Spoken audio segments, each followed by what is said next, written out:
I got a chance to work at the beginning of Skywalker Sound with the father of Skywalker Sound, Ben Burtt. And I remember the first time I was really flipped and so impressed by something Ben did with Raiders. The Jovito's on here. Poison is still fresh, 3 days. All of a sudden, there was a strange, otherworldly creature, almost a Star Wars creature. I don't know where he got it.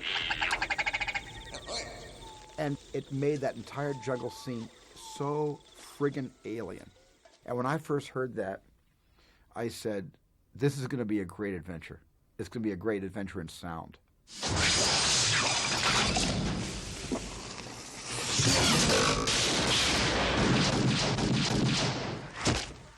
I had a long conversation with Steve over the phone about the nature of the whole film. You'll come back here for the chair. I think I said to him something about the fact, well, does the hero's hat stay on all the time? And he said, yes, it does. And then I understood what kind of movie we were making. You know, if the hat never comes off, even in a fist fight, then we're in that realm of the classic Saturday afternoon adventure movie.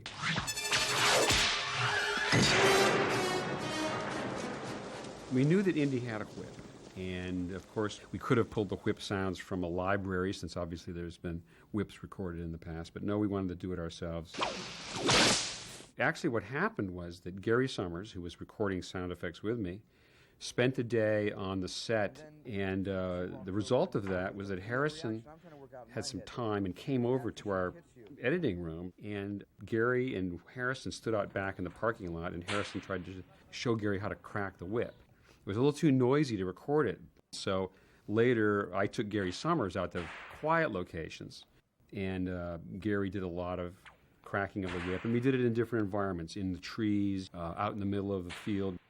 And we built up a library of whip cracks, which was the basis for Indy's sound.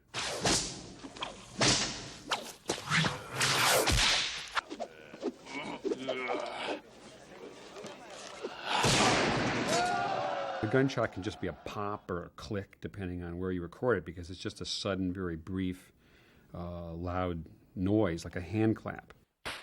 The actual Indiana Jones gunshot was a .30-30 Winchester rifle that was recorded.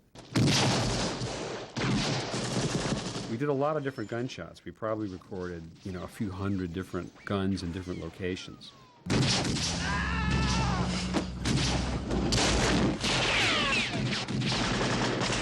Of course, we would pull the best from that, but the Indiana Jones gunshot wasn't, processed or really manufactured in any way in the studio.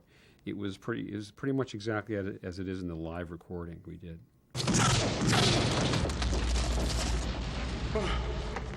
The giant boulder was a tricky sound to invent because it had to have weight, but it also had to accelerate and move very fast, and finding something that big and getting it to move fast was hard. We had several different sessions where we went out and tried to stage a boulder sound, and they were not successful.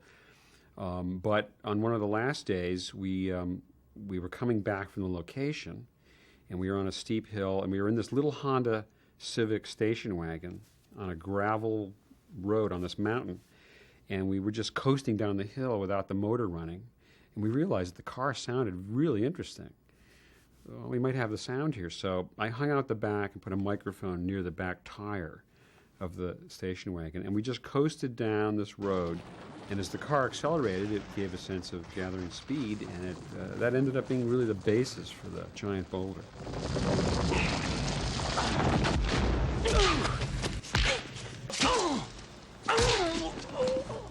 The body blows and punches in the Indiana Jones films was another area that we worked hard and tried to come up with a new sound.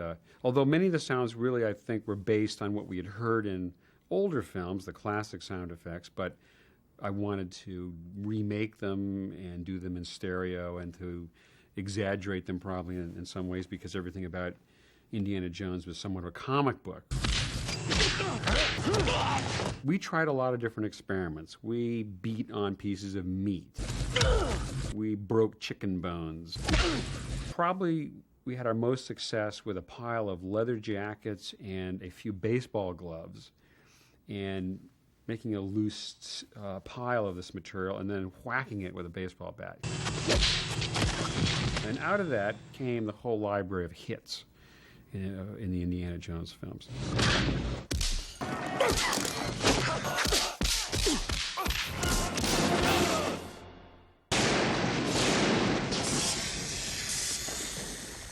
There were a lot of elements that went into the Well of the Souls. Most principally was the snakes.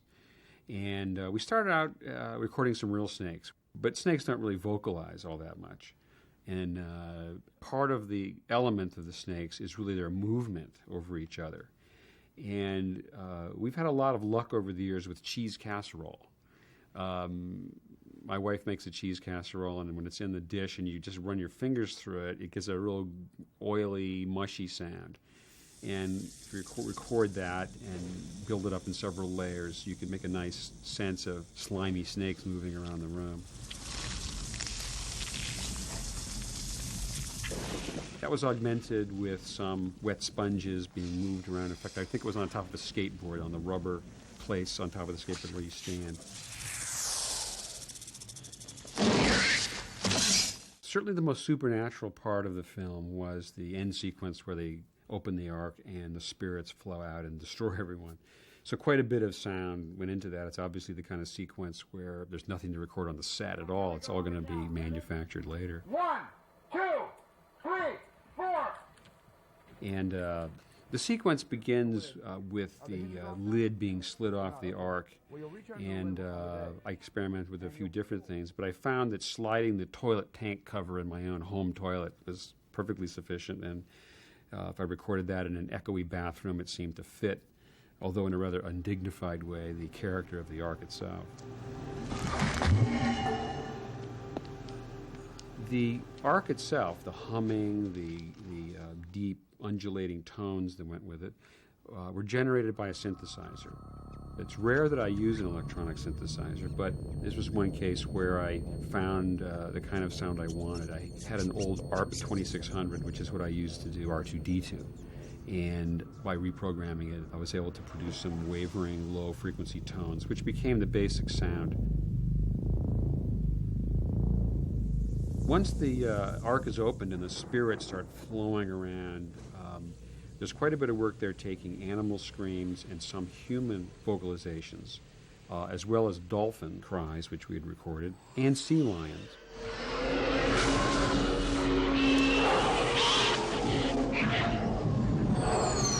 And I ran those through a vocoder, which keeps a sense of the original sound but adds a musical tone that follows the same pattern as the voice. So it gave it an otherworldly quality.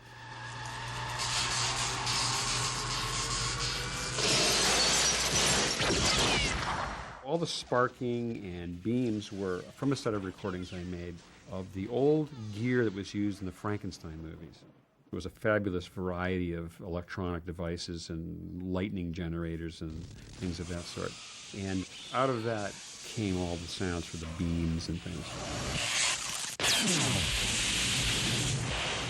Each indie film was a new challenge because they covered so much ground. Temple of Doom suddenly had us running all around the world.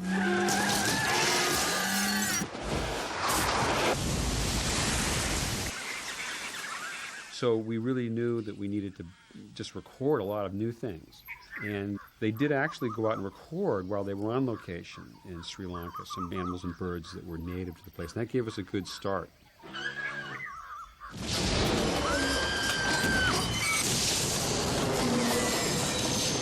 The sound effects for the minecart chase came from many sources. I started, as I usually do, by analyzing the actual sound. I mean, can we record some minecars somewhere? And that led to the possibility that maybe a roller coaster would be a good thing to record. And after a while, we actually set up a very interesting recording event, which was at Disneyland. Gary Summers and I were allowed to go in there at night when no one was there and ride all the different roller coaster rides and record them without any music turned on or anything of that sort. A very strange night was spent there gathering some very high-speed, rolling cars, and then they would screech around corners, and they would clatter as they went up and down. that was the beginning of a lot of the minecart chase effects. We had to augment it with a lot of things, but principally the sounds done at Disneyland was what gave us a variety of clangs and echoey, rattling sounds, which, when pieced together in a controlled fashion, gave us the sense of the minecart chase. And the minecart chase was a unique opportunity for us to do a high-energy chase and to sustain it really with principally sound effects. And it kind of exhausted everyone on the whole crew to do that, myself included. But along comes Last Crusade, and as usual, things are amplified even more. And we have there a motorcycle chase, which goes to an airplane chase, which goes to a horse and tank chase, and kind of all in the same breath. Oh, rats. We always have sequences which involve a lot of dangerous creatures surrounding us. In Last Crusade, we're surrounded by rats. And like most movie animals, they don't make any noise on the set. So I needed to make up sounds for what would be thousands and thousands of rats. And oddly enough, I ended up using chickens. I had a group of irritated chickens all clucking at once. And I put them on a keyboard, the sound on a keyboard, and then played the very highest notes, which made the chickens go way up in pitch. And it made a funny kind of chirpy, well, it sounded like rats to me, and I guess everybody else believed it. But those rats were really chickens.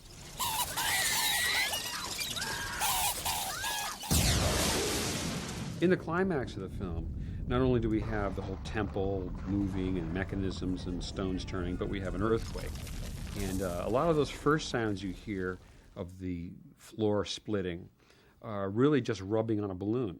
An inflated balloon with you're getting that squawking sound. Also, a lot of the stones falling and avalanche effects there came about because we spent a day once gathering stones and boulders and rocks around Skywalker Ranch and hauled them all the way up to the top of a big rock outcropping and then just shoved the whole thing off the cliff and let them all pour down the front of the stone, and we recorded that, and it's become quite useful over the years to have that sound for all of our earthquakes.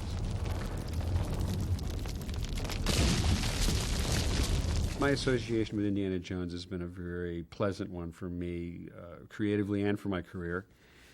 I shared an Oscar on Raiders of the Lost Ark with Richard Anderson for our sound effects editing, and Last Crusade, which kind of capped the trilogy for me. I got another Oscar along with Richard Hims, and that was, once again, a vote of confidence for our work. And I look back on those as, obviously high points in terms of that part of my career.